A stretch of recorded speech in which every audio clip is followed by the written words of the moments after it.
on a warm summer's evening, on a train bound for nowhere. I met up with a gambler.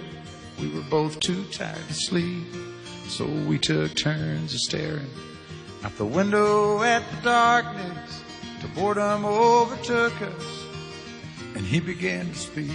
He said, "Son, I've made a life out of reading people's faces and knowing what the cards were by the way they held their eyes. So if you don't mind my saying, I can see you're out of aces. For a taste of your whiskey, I'll give you some advice." So I handed him my bottle, and he drank down my last swallow.